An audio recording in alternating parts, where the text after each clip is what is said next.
This is very difficult to do, and it's usually the big companies that are able to put the research into this. BMX, mountain biking, and extreme parachuting, so try it at your own risk.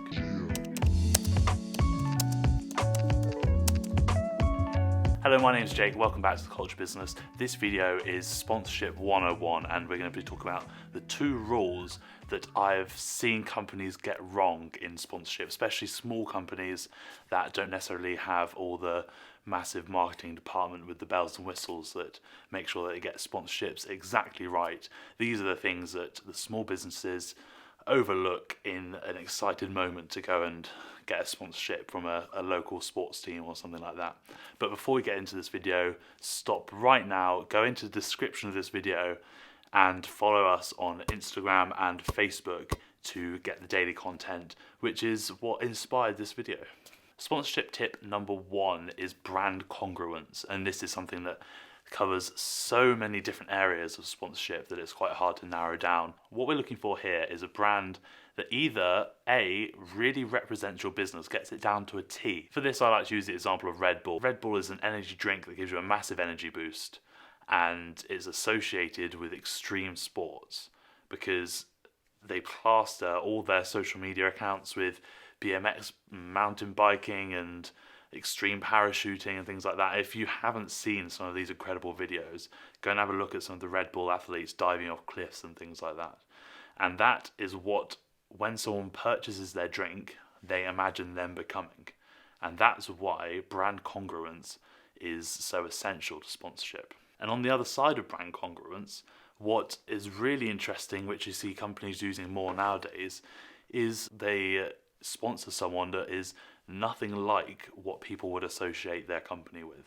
And what this is interestingly doing is pattern interruption. In a world where everyone is getting information streamed to them 24/7 through mobile phones or laptops or televisions, pattern interruption is very important because it grabs someone's attention. In that first 20 seconds, when they see that there's a company associating with a brand that is nothing like them, it will get people to listen.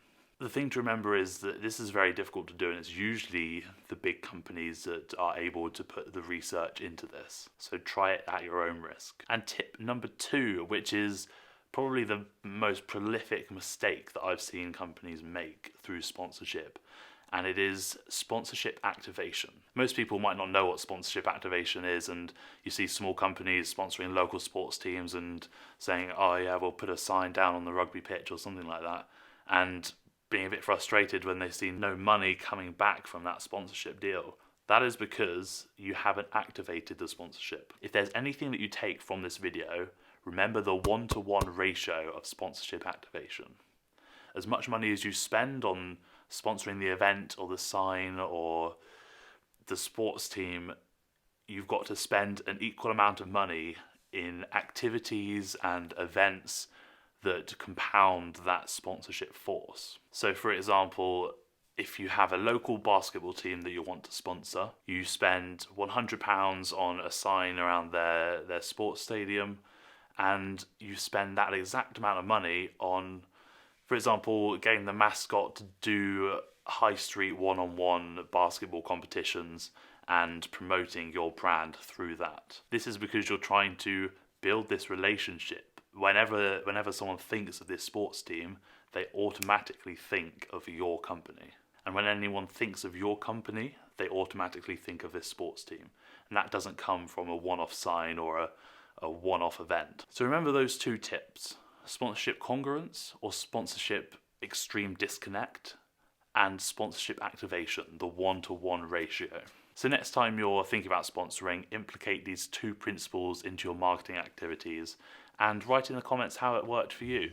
And if you want some more help specifically tailoring this to your business, email me intheculturebusiness@gmail.com.